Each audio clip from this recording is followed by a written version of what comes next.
Welcome to our deep dive into self-sabotage. Yeah. And I know you mentioned feeling kind of stuck in your career lately, and I was thinking the Brianna Wiest's book, The Mountain Is You, might offer some pretty interesting insights.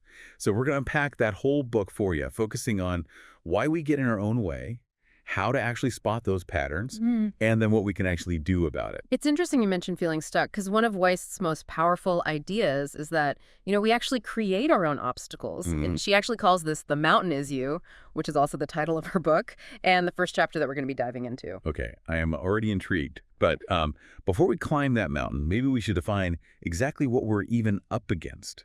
What exactly is self-sabotage, and is it as, sinister as it sounds? Weist describes self-sabotage as this conflict between what we consciously want and what our unconscious mind kind of needs. So it's less about intentionally harming ourselves and more about these hidden patterns that are holding us back. Have you ever noticed that when things are going really well, you almost expect something to go wrong? Oh, absolutely. Like when I finally land a big project, I suddenly get hit with imposter syndrome. Yeah. Like, bam. Yeah, that's a perfect example of self-sabotage kind of in action. It's like this misguided form of self-protection, almost like we have an upper limit on how much happiness or success we believe we deserve. That makes a lot of sense. Uh-huh. So it's not that we're secretly trying to fail, Mm. but maybe there's this deeper reason behind these self-defeating behaviors. Yeah. Weiss talks about several root causes, right? Yes, and some of them might actually surprise you.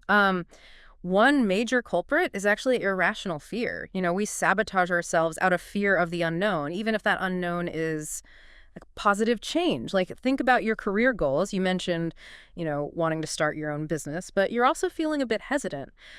Could fear of failure be part of that hesitation? That is probably spot on. It feels safer to stay in my current job, even if I'm not passionate about it. Weist would say that's your comfort zone calling. And while comfort zones are cozy, they can also prevent us from, reaching our full potential. It's like we're clinging to the familiar even when it's no longer serving us. That reminds me of something else you mentioned in your notes about feeling like you keep repeating the same patterns in relationships. Ah, yes. That's another root cause that Weist kind of explores these unconscious negative associations. Past experiences, especially the painful ones, can create these limiting beliefs about ourselves and the world. And these beliefs then influence our present behavior, leading to those recurring patterns that you described. It's like we're subconsciously expecting the same outcome because that's what we've come to expect. Okay, wow. So our past experiences can actually create a blueprint for self-sabotage in the present. Precisely. And these patterns can be incredibly subtle. It's not always about, these dramatic events. Sometimes it's those small, recurring thoughts or behaviors that keep us stuck. Waste calls these micro-sabotages, and they can be just as damaging as those big, obvious ones. So it's not just about the big failures, but also those everyday choices that might be holding us back. They're a little unnerving, but also kind of empowering, because it means we have more control than we realize. Exactly. And that's where Waste's book gets really practical. She doesn't just tell us why we self-sabotage. She actually gives us these tools to start recognizing these patterns in our own lives. And recognizing those patterns is like the first step towards breaking free from them. Okay, so how do we actually spot these self-sabotaging patterns? Are there any, red flags we should be looking out for? Weiss describes a few common signs. One is denial. We convince ourselves that everything's fine, even when deep down we're unhappy or unfulfilled. It's like we're wearing these rose-colored glasses, to avoid facing the truth. So it's not just about recognizing external problems, but also those internal ones that we might be, trying to ignore. Exactly. Another common sign is justification. We become masters at making excuses for our inaction. We prioritize reasons for not pursuing our goals over actually taking steps towards them. Think about that business idea that you mentioned. Are you finding reasons why now isn't the right time? Guilty is charged. There's always something. I need more experience, more money, more time. Waste would say those are classic justifications. And they can be incredibly seductive because they allow us to feel like we're being responsible while secretly protecting us from, the risks and the challenges of pursuing our dreams. That's so sneaky. It's like our minds are playing tricks on us. Are there any other signs we should be aware of? Wiest talks about disorganization as another potential red flag. She suggests that, our physical surroundings can actually reflect our internal state. So if you're feeling, stuck or overwhelmed, take a look around your workspace. Is it cluttered? chaotic, Okay, don't even get me started on my desk. It's a disaster zone. that might be a sign that your inner world is feeling just as chaotic. Wiest believes that physical clutter can actually hinder our ability to think clearly and make progress. It's like our environment is mirroring the turmoil within. Wow, I never thought about it that way, but it makes perfect sense. It's like when my apartment is a mess, my mind feels just as cluttered. Exactly. And finally, Wiest highlights the danger of misaligned desires. Sometimes we self-sabotage by chasing goals that don't truly resonate with our authentic selves. We end up pursuing what we think we should want, leading to feelings of emptiness and dissatisfaction. That's interesting. So, how do we know if our desires are truly aligned with, our values and goals? Wiest suggests asking ourselves this powerful question. Do I actually want this? Or am I just holding on to an outdated version of my dreams? It's about getting honest with ourselves about what truly matters to us, even if it means letting go of goals that no longer serve us. It's like checking in with our internal compass to make sure we're heading in the right direction. Yeah, But what if we realize we've been chasing the wrong dream all along? That can feel pretty disorienting. absolutely. But that disorientation can also be an opportunity for growth. It's a chance to reassess our values, explore new possibilities, and create a life that's more aligned with who we are becoming. Okay, so we've identified the mountain as self-sabotage, we've explored its roots, and we've started to recognize those sneaky patterns in our own lives. This is where the real work begins, right? Confronting those patterns and starting to break free. You got it. And that's what we'll be diving into in the next part of your deep dive. We'll explore Wiest strategies for overcoming those self-sabotaging tendencies and creating a life that's more aligned with your authentic self. I am ready for the climb. Join us next time as we continue our exploration of the mountain is you and discover how to conquer those internal obstacles that might be holding us back. Welcome back to your deep dive. Last time we were exploring self-sabotage, and you mentioned feeling kind of stuck in your career. And this next part of Brianna Wiest's book, The Mountain is You, it's all about how to actually, move forward. She talks about how confronting those repressed emotions we discussed, it can actually lead to building something called emotional intelligence. And when I say confront, I don't mean just wallowing in those feelings. It's more about understanding them. Okay, yeah. I get that just feeling bad all the time isn't super helpful. But emotional intelligence, that feels like one of those kind of vague self-help terms. What does it actually mean in, a practical sense? Well, think of it as the ability to understand and manage your emotions. If you can recognize what you're feeling and WHY, you can start to, make conscious choices rather than just reacting, impulsively. So instead of, quitting my job in a moment of frustration, I take some time to figure out why I'm frustrated and then, maybe look for solutions. Exactly. That space between the feeling and the reacting, that's where you gain control.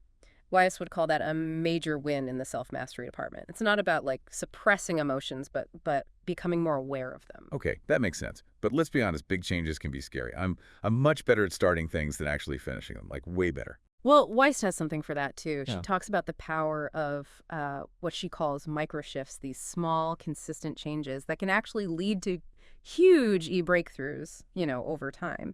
It's like that saying, the journey of 1,000 miles begins with a single step. Okay, I can get behind that. So instead of overhauling my entire life, I focus on making one small change at a time. Exactly. Yeah. It could be something as simple as spending 15 minutes each day working on your business plan, or having a difficult conversation with your boss instead of avoiding it. Those small acts of courage, they build momentum over time. I love that. It feels much more manageable than trying to change everything at once. And speaking of challenges, we were talking about repeating, negative patterns in relationships. Is there a way to build resilience so we don't keep making those same mistakes? Weist, she believes that true resilience is not about avoiding challenges, but about using them as opportunities to grow. It's about bouncing back from setbacks, even stronger than before. So it's not about pretending everything is perfect, but about learning to cope with those inevitable ups and downs. Right. And the cool thing is, as you develop your emotional intelligence, you naturally become more resilient. You're less likely to be thrown off course by difficult emotions or unexpected challenges. Okay, this is all starting to click. But what about the baggage that we're carrying from the past? How do we deal with those those old wounds that are still like impacting us today. That's where Weist's chapter on releasing the past comes in. She emphasizes that unresolved trauma, it can cast a long shadow, hindering our present and future. It's like we're dragging that old baggage with us everywhere we go, even if we don't like realize it. Exactly. And she suggests this powerful visualization exercise that I think you'll find helpful. Imagine having a conversation with your younger self, the one who, experienced those difficult events. This time you're speaking from the perspective of your current wisdom and strength. So I'm offering a compassion and understanding to that younger part of myself that's still hurting. Precisely. You're acknowledging that pain, you're validating those feelings, and you're offering reassurance. It's about letting go of unrealistic expectations and embracing imperfection. There's a quote from the book that really stuck with me. You are not broken for being in pain. You're seeing yourself out of it. It's such a powerful reminder that we're not defined by our past wounds, but by our capacity to heal. And part of that healing involves taking a close look at our relationships, the people we spend time with. They can either, support or sabotage our growth. Hmm. Are the people in your life, are they lifting you up or are they holding you back? That's a good question. I do have some friends who are very supportive of my goals and others who tend to be more negative. Wiest, she stresses the importance of, surrounding ourselves with people who share similar goals, who offer encouragement rather than negativity. Think of it as creating this positive ecosystem for your personal growth. And what if some of those relationships are no longer serving me, even if they're comfortable and familiar? Sometimes letting go of relationships, even difficult ones, it's a necessary step in our growth. It can be painful, but it also creates space for healthier, more supportive connections. So we've unpacked our emotional baggage, we've started to heal those old wounds, and we've taken a good look at our relationships. Now, how do we start building a future that's free from those self-sabotaging patterns? That's where Wiest's next chapter, Building a New Future, comes in. She guides us through another powerful visualization exercise, connecting with our highest potential future self. Imagine yourself, like 5 or 10 years from now, having achieved everything you desire. What does that future you look like? How do they carry themselves? What advice do they give you? It's like getting a glimpse into the best possible version of myself, the person I'm capable of becoming. And the coolest part is that future you, it's already within you. It's just waiting to be unleashed. By connecting with that vision, you're essentially creating a roadmap for your journey. Weiss also talks about receiving keys from our future selves. What do those keys represent? They symbolize the tools and resources you need to unlock your potential. They could be the keys to your dream home, your ideal career, your most fulfilling relationships, anything that represents your highest aspirations. It's a reminder that we already possess everything we need to create the life we desire. We just need to tap into that inner wisdom and unlock our potential. And that's a process, not an overnight transformation. Latest guided form of mile, with All along. That can feel small victories. It's about letting go and trust that we're moving in the right direction. Self-sabotage. more hopeful.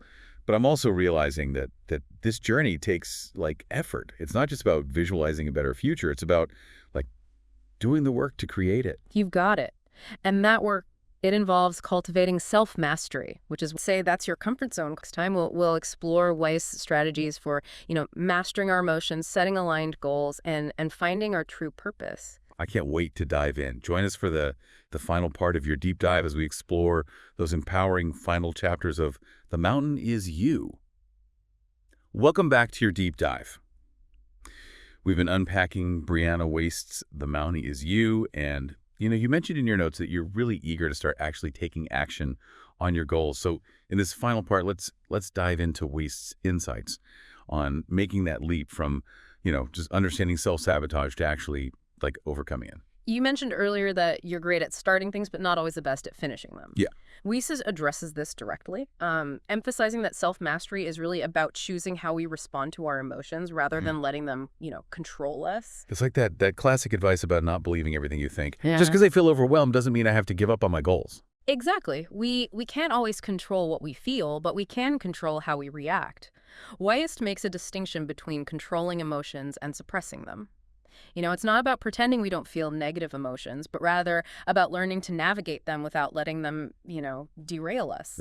That's such a crucial distinction. It's like I can acknowledge that starting a business, scary, but that fear doesn't have to like paralyze me. Precisely. Weiss compares mental strength to like physical strength. You wouldn't expect to run a marathon without training your body, right? Right. It's the same with our minds. We need to develop the mental resilience to handle those inevitable emotional ups and downs. So it's about building those mental muscles so we can like keep going even when things get tough. Yeah. But what about finding that sense of inner peace, amidst all the chaos of life and work?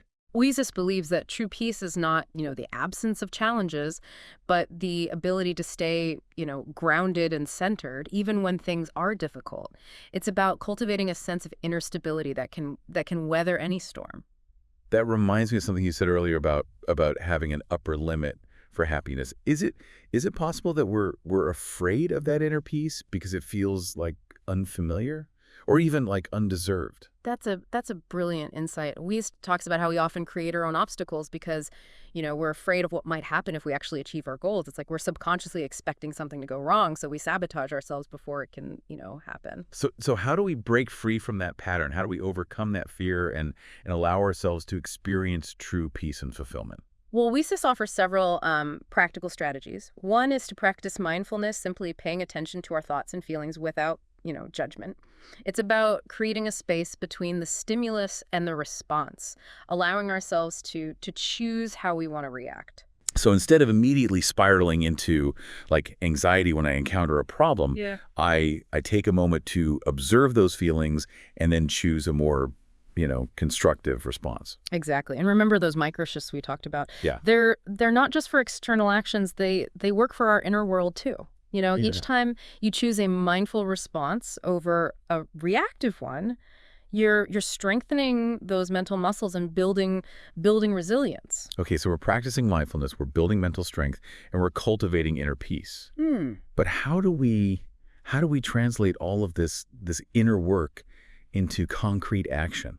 How do we actually like create a life that reflects these positive changes? Wiest stresses the importance of setting aligned goals. Remember that question she suggested asking ourselves: Do I actually want this, or am I just holding on to an outdated version of my dreams? It's about making sure our goals are aligned with our deepest values and aspirations. So instead of chasing what I think I should be doing, I focus on what truly like lights me up and makes me feel, alive. Exactly. But when our goals are aligned with our authentic selves, we're much more likely to stay motivated and committed, even when faced with, challenges. And those aligned goals can act as a compass, guiding us toward a life that feels meaningful and fulfilling. It's like we're creating a roadmap for our journey, but one that's based on our own internal compass rather than like external expectations. Weiss also reminds us that our purpose isn't something we find outside of ourselves, but something that unfolds from within. It's a process of self-discovery, of aligning our passions and skills with the needs of the world. So it's not about trying to figure out some like grand predetermined destiny, but rather about trusting our intuition and following the path that feels most aligned with, who we are. You got it. And that path might not always be, clear or easy, but it's through those twists and turns that we discover our true strength, resilience, and capacity for growth. That's so reassuring because honestly, sometimes it feels like I'm just like making it up as I go along. Weiss would say that's the beauty of it.